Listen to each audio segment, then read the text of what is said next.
우리 함께 기도합시다. 기도하실 때 대중을 대표해서 김소미 집사님께서 기도하시겠습니다. 사랑의 본체이신 하나님 아버지, 보잘것없는 저희들을 생명의 은총 가운데 불러주시고 복된 삶을 누리게 해주셔서 감사드립니다. 아멘. 제 뜻대로 살아가는 어리석은 저희들을 용서하여 주시고 늘 깨어 주님의 이름을 부를 수 있는 믿음의 성도가 되게 하여 주시옵소서. 아멘. 주님의 일을 귀하게 여기며 주님의 일로 주님 앞에 충성하는 성실한 일꾼들이 되게 하여 주시옵소서. 아멘. 이제 더위로 인한 고통이 가득했던 무더운 여름이 한풀 꺾이고 있습니다. 해마다 갖는 교회 여름 행사도 은혜 중에 마치게 하심을 감사드립니다. 아멘. 시원한 결실의 계절을 기다릴 수 있게 하시고 열매 맺는 가을을 준비할 수 있도록 도와주시옵소서. 아멘. 아멘. 주님, 우리 새강릉 교회 성도 가운데 질병으로 또 여러 사정으로 어려움을 겪고 있는 성도들이 있습니다. 말씀과 기도 속에서 하나님 뜻을 알아가고 주님의 은총이 넘치는 복된 삶이 되게 하여 주시옵소서. 아멘. 오늘 저희들이 주님의 말씀을 들을 때 건성으로 듣지 않게 하시고 목사님께서 전하시는 말씀을 기쁨으로 받는 시간이 되게 하여 주시옵소서. 아멘. 이 모든 것을 감사드리며 예수님의 이름으로 기도드립니다. 아멘.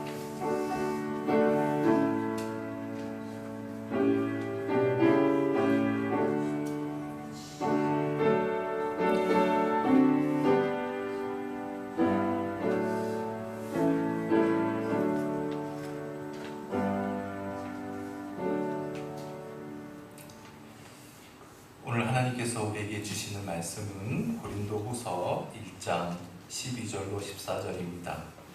우리 함께 받들어 봉독하십시다. 시작. 우리가 세상에서 특별히 너희에 대하여 하나님의 거룩함과 진실함으로 행하되 육체의 지혜로 하지 아니하고 하나님의 은혜로 행함은 우리 양심이 증언하는 바니 이것이 우리의 자랑이라. 오직 너희가 읽고 아는 것 외에 우리가 다른 것을 쓰지 아니하노니 너희가 완전히 알기를 내가 바라는 것은 너희가 우리를 부분적으로 알았으나 우리 주 예수의 날에는 너희가 우리의 자랑이 되고 우리가 너희의 자랑이 되는 그것이라. 아멘. 제가 생각해보니까 수요 성경공부 강단에 오랜만에 서게 된 것 같습니다. 기억을 되살리기 위해서 복습을 한번 해보죠. 그동안 고린도후서 1장 1절부터 11절까지 고린도후서 도입부에 대해서 함께 공부를 했었죠. 그 내용은 고린도 교회에 대한 사도 바울의 축복, 그리고 하나님에 대한 찬양과 감사의 내용으로 이루어져 있음을 우리가 살펴보았었습니다. 그런데 특별히 1절부터 11절까지 그 짧은 본문 속에 바울이 가장 많이 사용했던 단어가 뭐라고 했죠? 기록안. 여러분 성경책에 동그라미가 가장 많이 쳐지는 게 뭐예요? 위로죠. 위로. 위로라는 단어가 총 10번이나 나오고, 그리고 환난과 고난이라는 단어는 8번 사용되었음을 우리가 살펴보았죠.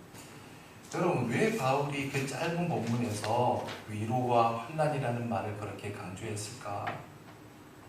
심각한 분열 상태에서 서로 대립하던 고린도 교회가 예수 그리스도 안에서 회복된 것, 그 자체가 바울에게는 하나님의 위로였다는 겁니다.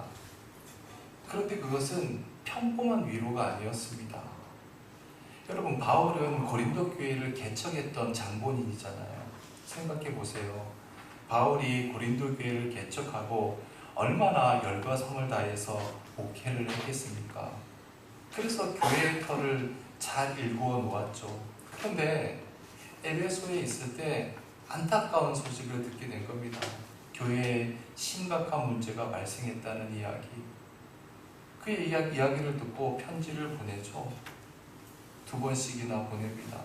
그런데 그 편지를 모두 거절당하지 않습니까? 급기야 고린도 교회를 찾아갔음에도 그 자리에서 문전박대를 당합니다.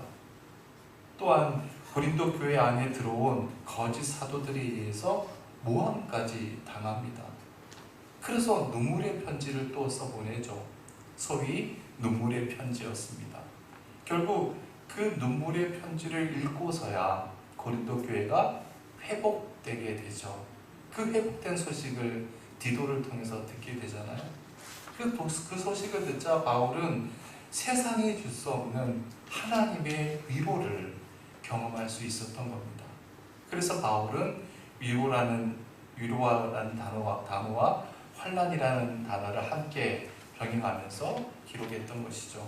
그러면서 우리는 지난 시간에 1절부터 11절까지 나오는 이 말씀을 통해서 3가지 사실을 우리가 교훈으로 삼고 마음속에 새길 수가 있었습니다. 첫 번째는 그리스도인으로서 이 세상에서 당하는 뭐를?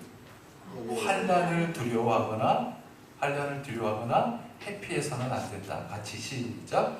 그리스도인으로서 이 세상에서 당하는 환난을 두려워하거나 회피해서는 안 된다. 여러분, 우리 그리스도인들도 살아가면서 환난을 당할 수 있지 않습니까? 그런데 그리스도인에게 주어지는 환난 그 자체가 목적이 아니라 환난을 통해서 주님께서 우리를 위로의 사람으로 만드시기 위함이라고 했죠. 환난을 당해보기 전까지는 환난 당한 사람의 위로자가 되지 못해요. 환난을 당해봐야 같은 어려움을 겪는 그 사람의 심정을 비로소 이해하게 되기 때문이죠. 그래서 그리스도인이 당하는 환난은 두려움이나 회피의 대상이 아니라 오히려 감사함으로 적극적으로 그것을 뚫고 나가야 할 삶의 여정임을 우리가 배울 수가 있었습니다. 자, 두 번째로 우리가 그리스도 안에서 위로의 사람으로 거듭날 수 있는 것은 나의 의지나 능력으로 인함이 아니라 우리를 건지시는 누구로 인합니다? 그렇죠. 하나님으로 인합니다. 자, 두 번째 시작. 우리가 그리스도 안에서 위로의 사람으로 거듭날 수 있는 것은 나의 의지나 능력으로 인함이 아니라 우리를 건지시는 하나님으로 인합니다. 자, 사도 바울이 위로라는 말을 계속하면서 10절에서 이런 말을 하지 않았습니까? 10절 말씀 함께 읽어보죠. 시작.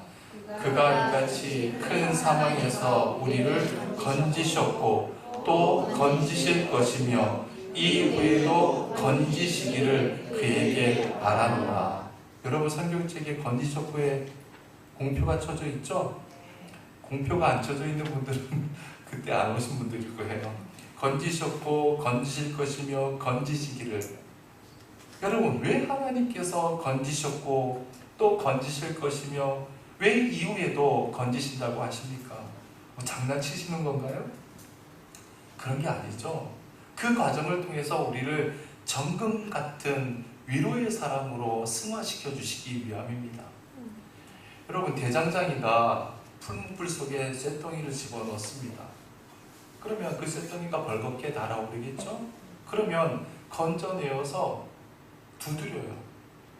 그리고 다시 또 집어넣습니다. 그리고 또 건져요. 또 두드리고 또 집어넣고 또 건져냅니다.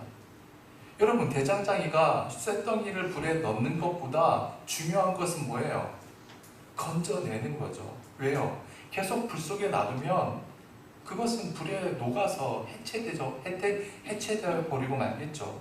그래서 건져내고 다시 두드림으로 튼튼한 강철이 되는 겁니다. 마찬가지입니다. 하나님께서 우리를 그렇게 건지시면서 강한 그리스도인으로 담대한 하나님의 사람으로 세워가는 것입니다. 자, 마지막 세 번째는 성령 충만한 사람이 된다는 것은 어떤 사람이 되는 걸까요? 위로의 사람이 되는 것이죠. 위로의 사람. 다 같이 세 번째 시작. 성령 충만한 사람이 된다는 것은 위로의 사람이 되는 것이다. 여러분, 헬라어 명사가 파라클레시스가 뭐예요?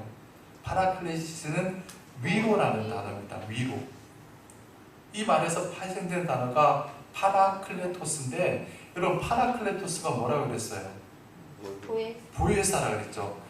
예수님께서 하늘로 승천하시면서 너희에게 뭘 보낸다 그랬죠? 보혜사 성령. 예수님께서 성령의 명칭을 보혜사는 또 어떤 말이에요? 위로자잖아요. 위로자. 돕는 자. 그렇게 말하셨죠. 그 위로자가 바로 파라클레토스예요.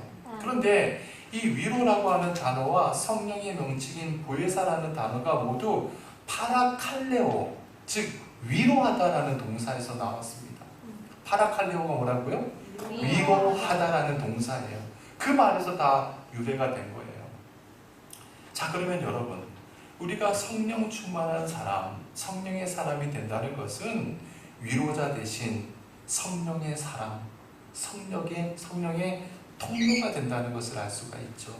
그 사람이야말로 성령 충만한 사람입니다.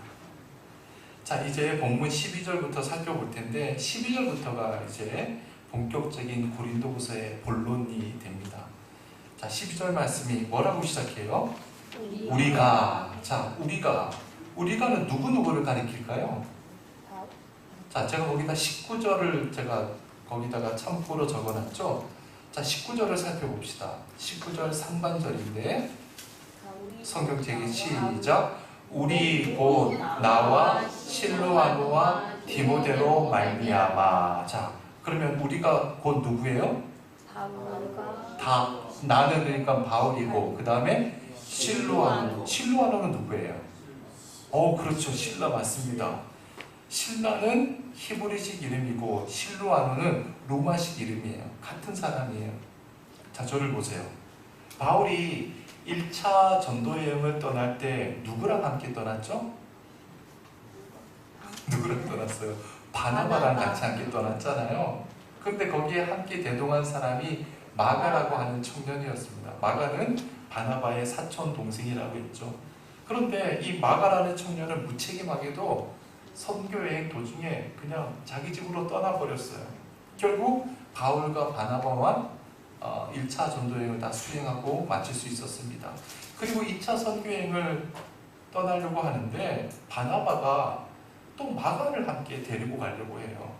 그래서 바울이 나는 저런 무책임한 청년 도저히 못 데리고 간다. 결국 그래서 바나바와 바울은 결별하지 않습니까? 그리고 바울이 누구와 함께 가죠? 실라와 함께 갑니다. 실라라는 청년과 함께 2차 전도여행을 떠나죠. 그리고 2차 전도여행 중에 루스드라에서 누구와 함께 동행을 하죠? 디모데와 함께 동행을 하죠.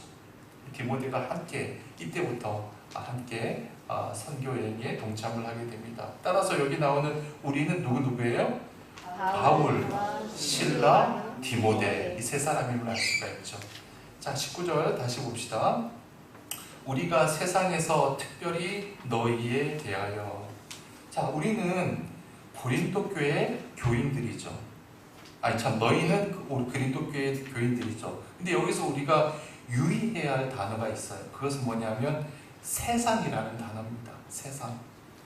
바울이 고린도 교회 교인들과 관계를 맺은 곳은 수도원이 아니었습니다.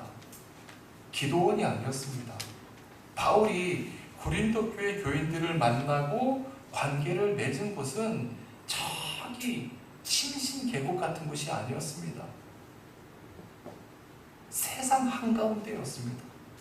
그것도 2000년 전 가장 타락한 도시, 우상의 도시 고린도의 한가운데에서였습니다. 여러분, 그래요. 모든 관계는요 항상 세상 속에서 이루어지는 겁니다. 그래서 세상 사람들과의 관계는요 세상의 법칙을 벗어나지 못해요. 여러분, 세상의 법칙이라는 게 뭘까요? 자기 이기심의 법칙, 천박한 자기 이기심. 즉 이 이기심의 토대에서 사람과의 관계가 맺어지는 거 아닙니까? 그래서 저 사람이 나에게 유리하다고 생각되면 그 사람과 깊은 관계를 맺고 불리하면 등을 돌리게 되죠. 만약 바울이 고린도라고 하는 세상 가운데서 인간의 이 천박한 이기심을 토대로 고린도 교회 교인들하고 관계를 맺었다고 하면 자랑할 게 하나도 없었겠죠. 하지만 바울은 세상 속에서 고린도 교회 교인들과 어떠한 관계를 맺었는지를 이야기하면서 그것을 자랑하고 싶다고 이야기합니다. 자, 계속 봅시다. 하나님의 거룩함과 진실함으로 행하되 육체의 지혜로 하지 아니하고 하나님의 은혜로 행함은 우리 양심이 증언하는 바니 이것이 우리의 자랑이라. 여기 보면 우리의 자랑이라는 말이 제일 뒤에 나와 있는데 헬라어 원문에는 이 말이 제일 앞에 나와요. 그러니까 이런 말이죠. 지금부터 나 바울이 말하고자 하는 것이 바로 우리의 자랑인데 그 자랑의 내용이 뭐냐 하면 세상에서 너희와 관계를 맺는 것인데 첫 번째 어떤 관계를 맺었는지 봅시다. 첫 번째는 하나님의 거룩함과 진실함으로 행하되. 고린도 교회 교인들 너희들과 내가 관계를 맺을 때 인간의 천박한 이기심의 토대 위에서 맺은 것이 아니라는 거예요. 무엇으로 맺었다? 하나님의 거룩함과 진실함 속에서 너희들과 관계를 맺었다는 겁니다. 바울이 위대해서가 아니라는 거예요. 바울이 능력으로 맺었다는 게 아닙니다. 하나님 때문이라는 거예요. 하나님이 본래 거룩하시고 진실한 분이시기 때문이라는 겁니다. 바울은 그분의 통로에 불과한 것이죠. 바울 자신이 그분의 통로로 바르게 쓰여졌을 때 그분의 거룩함과 진실함으로 내가 너희들과 함께 할 수 있었다. 따라서 바울이 이것이 우리의 자랑이다라고 말하니까 자기 자신을 자랑하는 것으로 오해할 수 있지만 실은 하나님을 자랑하고 있음을 우리가 알 수가 있죠. 하나님의 거룩하심과 진실함으로 인해서 그분의 거룩하심과 진실하심을 힘입어 내가 너희들과 관계를 맺을 수가 있었다. 그것이 우리의 자랑이다. 자, 두 번째 자랑은 뭘까요? 육체의 지혜로 하지 아니하고 하나님의 은혜로 행한 것이다. 여기서 육체의 지혜라는 것은 뭐예요? 세상의 지혜, 인간의 지혜, 곧 아까 얘기했던 세상의 법칙, 인간의 이기심의 법칙이죠. 그러니까 내가 너희들과 관계를 맺은 것이 세상의 법칙으로, 인간의 이기적인 법칙으로 맺은 것이 아니라 하나님의 은혜로 맺어진 것이다. 여러분, 바울은 본래 어떤 사람이었습니까? 바울은 율법주의자, 극성스러운 율법주의자였죠. 그리고 바리새인이었습니다. 그래서 그는 자기 마음에 들지 않는 사람을 체포하고 감옥에 구금시키고 급기야 그 사람들을 돌로 쳐 죽이는 것을 조금도 거리끼지 않았던 사람이에요. 자기 이기심의 토대 위에 서 있을 때는 그런 인간이었던 겁니다. 그런 인간이 자신과 전혀 상관이 없고 자신과 생각이 전혀 다른 고린도 사람들과 관계를 맺을 수 있었던 것은 그것은 전적으로 하나님의 은혜일 수밖에 없는 거 아니겠어요? 말하자면 세상의 법칙을 쫓지 않고 하나님의 거룩하심과 하나님의 진실함 속에서 너희들과 관계를 맺을 수 있었던 것, 그것 자체가 하나님의 은혜였다. 나는 그것을 자랑할 수밖에 없다는 것이죠. 그러면서 바울이 뭐라고 이야기합니까? 내가 너희들을 하나님의 거룩함과 진실함으로 행하고 세상의 지혜가 아니라 하나님의 은혜로 너희들을 대했다고 하는 것을 그 다음 뭐라고 해요? 우리 양심이 증언하고 있다. 우리 양심. 여러분, 우리의 양심, 내가 그렇게 살았다는 증인이 있는데 그 증인이 바로 우리의 양심이라는 거예요. 여러분, 양심, 우리 양심이라는 말 자주 하잖아요. 여러분, 도둑놈들도 살인 강도들도 자신의 양심을 이야기합니다. 내가 도둑질한 것에 대해서, 강도질한 것에 대해서 내 양심이 떳떳하다라고 이야기를 해요. 자, 그러면 여기서 바울이 말하는 이 양심이라는 게 대체 뭘까요? 바울은 자기 주관적인 판단에 의한 자기 양심을 이야기한 것이 아닙니다. 여기서 바울이 말한 양심은 헬라어로 쉰네이 데시스라는 말인데 이 말은요 합성어예요. 뭐뭐와 함께라고 하는 전치사 쉰과 눈으로 본다라고 하는 동사 에이도가 합쳐진 합성어인데 이 양심이라는 뜻이 뭐냐면 적어보세요. 다 같이 함께 본다는 뜻입니다. 양심의 뜻이 뭐라고요? 다 같이 함께 본다. 참 중요한 말이에요. 다 같이 함께 본다. 그러니까 이 양심은 주관적인 게 아니라 객관적인 거라는 거예요. 여러분, 인간의 양심은요 하나님을 비추는 거울입니다. 그래서 정말 양심적으로 사는 사람들은요 세상 사람들이 다 보고 압니다. 어떤 사람이 자신은 양심적으로 산다고 하면서 아무리 크게 떠들고 말한다 할지라도 저 사람은 양심적으로 사는 사람이 아니야 라고 우리는 다 알 수 있어요. 왜요? 함께 보는 게 양심이기 때문이죠. 누군가 자신은 양심대로 사는 사람이라고 굳이 말을 안 해요. 하지만 저 사람은 정말 양심대로 사는 사람임을 우리는 다 알아요. 왜? 양심은 함께 보는 것이기 때문이에요. 따라서 강도를 저지른 사람이, 도둑질한 사람이 자기 양심이 떳떳하다라고 이야기한다고 해도 그것은 전혀 양심적일 수가 없는 것이죠. 왜? 우리가 함께 다 보니까 그것은 절대로 양심적이지 않기 때문이에요. 그러면 여러분, 지금 바울이 이 12절을 통해서 말하고자 하는 그 의미가 뭘까요? 내가 고린도 교회 너희들과 관계를 맺을 때 하나님의 거룩하심과 하나님의 진실하심으로 관계를 맺었고 세상의 지혜가 아니라 오직 하나님의 은혜를 힘입어서 너희들과 관계를 맺은 것, 그것을 너희들이 누구보다 더 잘 알고 있다는 거예요. 너희들이 함께 그것을 봤다는 거예요. 너희들도 다 안다. 나도 알고 너희도 다 안다. 바로 그것이 우리의 자랑이다 라고 지금 바울은 이야기합니다. 13절 말씀, 오직 너희가 읽고 아는 것 외에 우리가 다른 것을 쓰지 아니하노니. 자, 지금 바울이 고린도후서를 쓰고 있잖아요. 고린도후서를 쓰면서 고린도 교회 교인들, 너희가 읽고 아는 것 외에는 다른 것을 쓰지 않는다. 자, 그러면 여러분, 고린도 교회 교인들이 읽고 아는 것이 대체 뭘까요?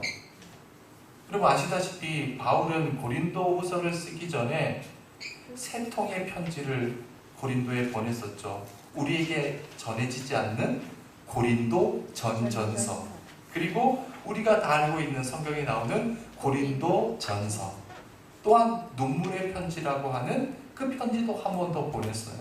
그리고 지금 고린도후서를 쓰고 있잖아요.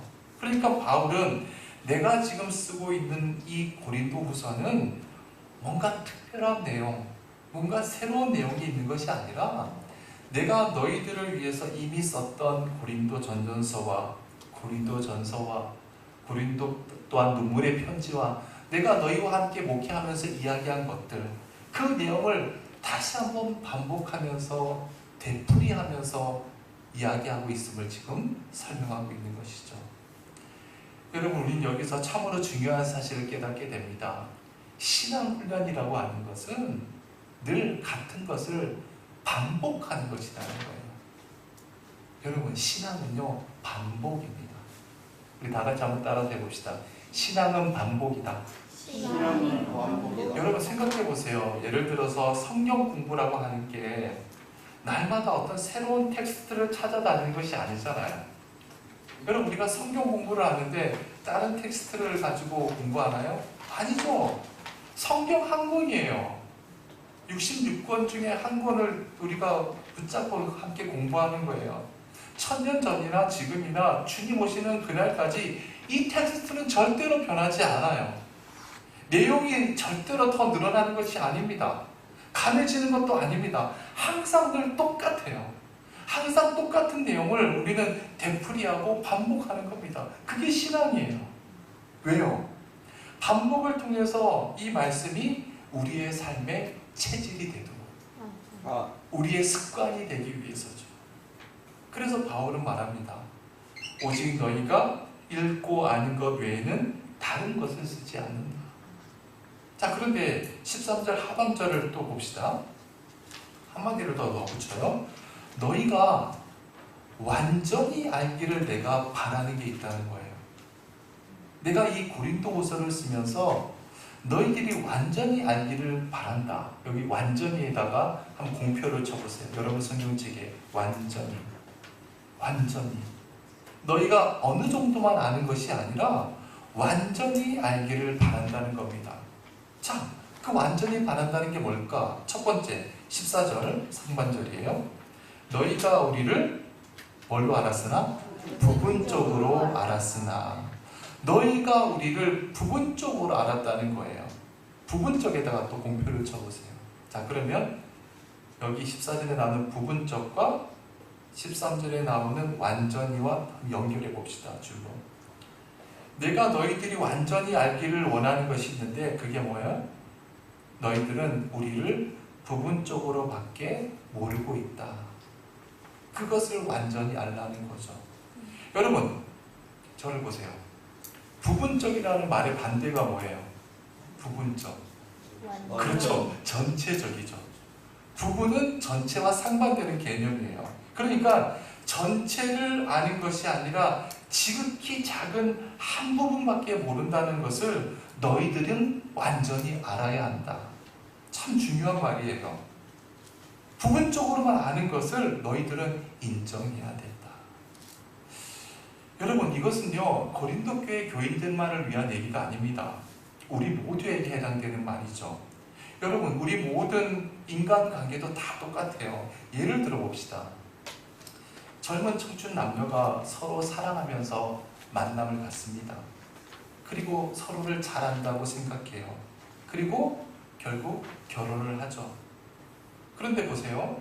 결혼은 서로가 서로에 대해서 잘 알아서 하는 것이 아니라 결혼한 그날부터 비로소 알기 시작하는 거 아닙니까? 여러분, 정말 잘 알아서 결혼했나요? 그렇지 않잖아요. 여러분, 잘 생각해 봅시다. 내가 어머니 몸속에서 태어나고 어머니를 모시고 살아도 어머니를 잘 몰라요. 어머니도 마찬가지죠. 어머니도 자식을 잘 몰라요. 안다고 하면서도 몰라요. 아버지와 밤낮 함께 몸을 부딪히면서 살았어도 아버지 품에 안겨서 성장하고 그분의 교육을 받으면서 자랐다 할지라도 아버지를 모를 때가 있잖아요. 또한 아버지도 자식을 모를 때가 있습니다. 부모 자식도 그런데 하물며 다른 환경과 다른 배경 속에서 살던 남자와 여자가 어떻게 상대방을 완전히 알 수 있겠어요? 지극히 부분적으로만 알고 결혼하는 것이죠. 그런데 그것도 모르고 상대방에 대해서 다 알았다라고 생각하고 결혼해요. 여기서 알았다라고 할 때가 이 알았다는 말이 뭘까요? 상대를 완전히 알았다는 것이 아니라 상대는 이러이러한 사람일 것이라고 하는 자기 착각으로 다 알았다고 믿고 결국 결혼하는 거 아니겠습니까? 우리 다 그렇게 결혼했잖아요. 그렇죠. 그래서 신혼여행 갔다 왔는데 어때요? 그 사람이 변했어요. 살아보니까 또 변했어요.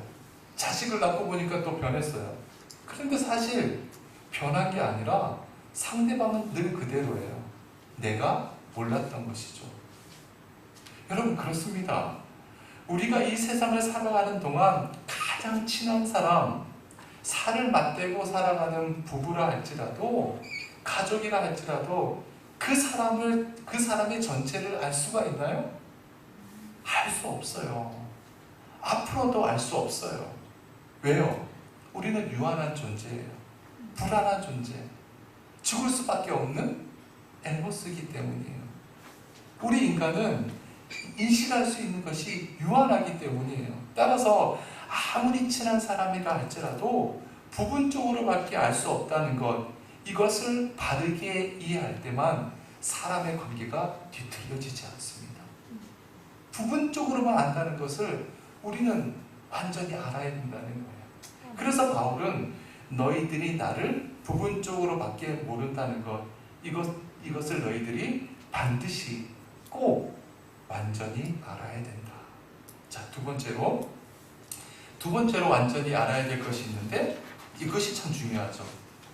우리 주 예수의 날에는, 다 같이 읽어봅시다. 시작. 우리 주 예수의 날에는 너희가 우리의 자랑이 되고 우리가 너희의 자랑이 되는 그것이라. 너희들이 완전히 알아야 될 두 번째 사항은 뭐냐? 이 세상에서는 서로가 서로에 대해서 부분적으로밖에 몰라요. 그러나 우리 주 예수의 날은 어떤 날이에요? 주님께서 오시는 날, 주님께서 재림하시는 바로 세상 마지막 날, 그날은 너희가 우리의 자랑이 되고 우리가 너희의 자랑이 될 것이다. 너무너무 귀한 말씀이에요. 너무너무 중요한 말씀이에요. 그날은 모든 걸 다 알게 된다는 거예요. 지금은 부분적으로 알지만 나중에 다 알게 된다. 전체적으로 알게 된다. 바울이 고린도전서 13장 12절에서 이런 말을 했죠. 다 같이 시작. 우리가 지금은 거울로 보는 것 같이 희미하나 그때에는 얼굴과 얼굴을 대하여 볼 것이요 지금은 내가 부분적으로 아나 그때에는 주께서 나를 아신 것 같이 내가 온전히 아니라. 내가 지금은 모든 것을 희미하고 부분적으로밖에 모르지만 그날이 오면 주님께서 나를 아신 것 같이 나도 모든 것을 알게 될 것이다. 왜? 그날이 되면 우리는 더 이상 시간과 공간의 지배를 받지 않게 되겠죠. 그래서 부분적으로만 알던 상대방의 모든 것을 입체적으로, 전체적으로 다 보게 될 것입니다. 그래서 주님만 온전히 아는 것이 아니라 우리 모든 사람들끼리 다 알게 될 거예요. 우리 이제 다 알게 될 겁니다. 그날이 되면. 그래서 내가 저 사람을 고약한 사람이야, 저 사람은 참 나쁜 사람이야 라고 폄하하고 오해하고 있었는데 그리스도 안에서 저분이 저렇게 아름다운 분이어서, 그리스도 안에서 저렇게 아름다운 하나님의 형상을 지니신 분이셨어? 아까 찬송 들었던 것처럼 천국에서는 해같이 빛나는 사람으로 보인다는 거예요. 그래서 그날에는 모든 오해가 풀리고 서로가 서로에게 자랑이 된다는 겁니다. 이것을 너희들이 완전히 알기를 바란다. 자, 그러면 고린도 교회 교인들이 그동안 잘못하고 실수한 근본적인 이유를 우리가 알 수 있게 되죠. 무엇을 고린도 교회 교인들이 실수하고 있던 걸까요? 고린도 교회 교인들은 바울을 부분적으로만 알고 있으면서 완전히 안다고, 전체적으로 안다고 착각하고 있었던 겁니다. 거짓 사도들이 들어와서 저기 바울이라는 사람, 저 사람은 가짜야. 왜? 추천서도 없잖아. 저 사람은 자천서도 없어. 그러니 사도도 아니야. 가짜야. 말하는 것도 이상해. 행색도 이상해. 그가 쓴 고린도전서를 한번 읽어봐. 이것도 틀리잖아. 저것도 틀리잖아. 고린도에 온다고 해놓고 오지도 않잖아. 바울은 가짜야. 따라서 고린도 교회 교인들이 거짓 사도들의 그 감언이설에 빠져서 그들과 함께 바울을 의심하게 되었던 것은 바울에 대해서 부분적으로밖에 모르면서도 온전히 안다고 착각한 데서 비롯된 것이죠. 반대로 바울은 자기를 모함하고 거짓 사도들과 한패가 되어서 자기를 외면하고 박대하는 고린도 교회 교인들에 대해서 계속해서 사랑으로 실천할 수 있었던 것은 주님의 날이 되면, 그날이 오면 내가 저 사람들에게 자랑거리가 되고 저들이 나의 자랑거리가 된다는 것을 믿었기 때문입니다. 바로 그날을 지금 바울은 바라보고 있는 것이죠. 그래서 바울이 사랑장이라고 하는 고린도전서 13장에서 이런 말을 하고 있지 않습니까? 13장 7절, 사랑은, 다 같이 시작. 사랑은 모든 것을 참으며 모든 것을 믿으며 모든 것을 바라며 모든 것을 견디느니라. 여러분, 어떻게 모든 것을 참고 바라고 견딜 수 있죠? 그날이 되면 내가 너희의 자랑이 되고 너희가 그리스도 안에서 나의 자랑이 될 것을 바울은 알았기 때문이죠. 그래서 바울은 참고 바라고 견딜 수 있었던 겁니다.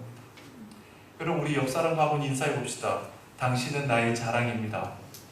당신은 나의 자랑입니다. 무슨 소리인지 모르겠어요. 다시 한번. 당신은 나의 자랑입니다. 당신은 나의 자랑입니다. 여러분, 우리의 가족이나 남편, 아내, 부모, 자녀, 그리고 우리의 이웃들, 우리가 알고 있는 모든 사람들, 사실 그동안 그들을 알고 있었다고 하지만 부분적으로만 알고 있었던 사실을 이 시간 우리는 좀 깨닫게 되죠. 아멘. 그 사람에 대해서 부분적으로 알고 있었기 때문에 오해하고 착각하고 상처도 주고 상처도 받고 편견을 갖고 살 수밖에 없었습니다. 여러분, 소망하기는 주 예수의 날, 주님 앞에 가면 모두가 나의 자랑거리가 될 겁니다. 아멘. 나도 그들의 자랑거리가 될 겁니다. 아멘. 그래서 우리는 그날을 소망하면서 살아가야 될 줄 믿습니다. 아멘. 우리 오늘 본문 말씀 다시 한번 읽어봅시다. 12절로 14절 말씀 함께 읽고 우리 결단의 찬양 부릅시다. 시작. 우리가 세상에서 특별히 너희에 대하여 하나님의 거룩함과 진실함으로 행하되 육체의 지혜로 하지 아니하고 하나님의 은혜로 행함은 우리 양심이 증언하는 바니 이것이 우리의 자랑이라. 오직 너희가 읽고 아는 것 외에 우리가 다른 것을 쓰지 아니하노니 너희가 완전히 알기를 내가 바라는 것은 너희를 부분적으로 알았으나 우리 주 예수의 날에는 너희가 우리의 자랑이 되고 우리가 너희의 자랑이 되는 그것이라. 아멘. 자, 오늘 주신 말씀 생각하면서 우리 아까 불렀던 찬양 다시 한번 부릅시다. 당신의 그 섬김이.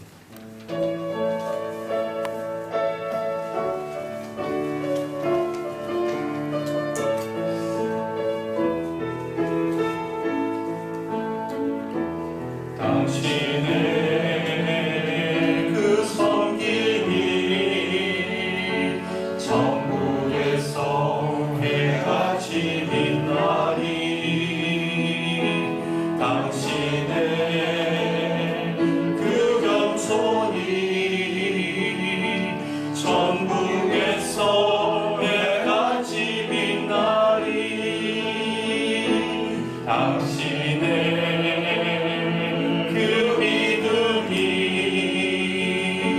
천국에서 해같이 빛나니 당신의 그 충성이 천국에서 해같이 빛나니 주님이 기억하시며 족하리. 예수님 사랑으로 가득한 모습 천사도 흠모하는 아름다운 그 모습 천국에서 해같이 빛나리. 당신의 그 순종이 당신의 그 순종이 천국에서 해같이 빛나리. 당신의 그 사랑이 천국에서 해같이 빛나리. 당신의 그 찬송이 천국에서 해같이 빛나리. 당신의 그 헌신이 천국에서 해같이 빛나리. 주님이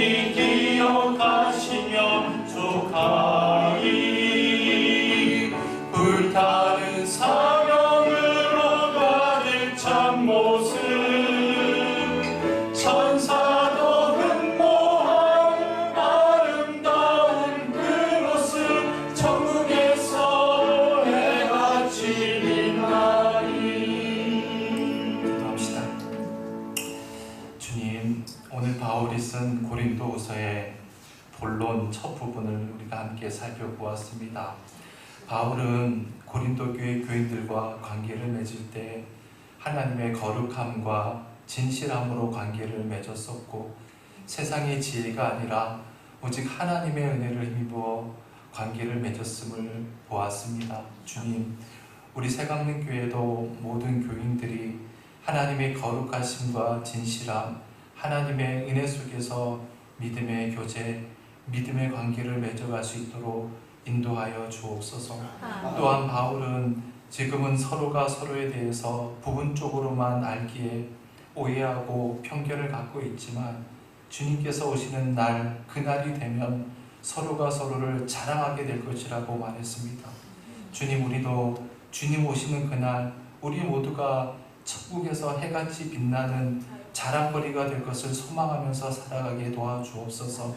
그래서 우리 모두가 서로에게 자랑거리가 됨을 잊지 않게 도와주옵소서. 우리의 자랑 되시는 예수님의 이름으로 기도드립니다. 아멘. 하늘에 계신 우리 아버지여, 이름이 거룩히 여김을 받으시오며 나라의 임하옵시며 뜻이 하늘에서 이루어진 것 같이 땅에서도 이루어지이다. 오늘날 우리에게 일용할 양식을 주옵시고, 우리가 우리에게 죄 지은 자를 사하여 준 것 같이 우리의 죄를 사하여 주옵시고, 우리를 시험에 들게 하지 마옵시며 다만 악에서 구하옵소서. 내게 나라와 권세와 영광이 아버지께 영원히 있사옵나이다. 아멘.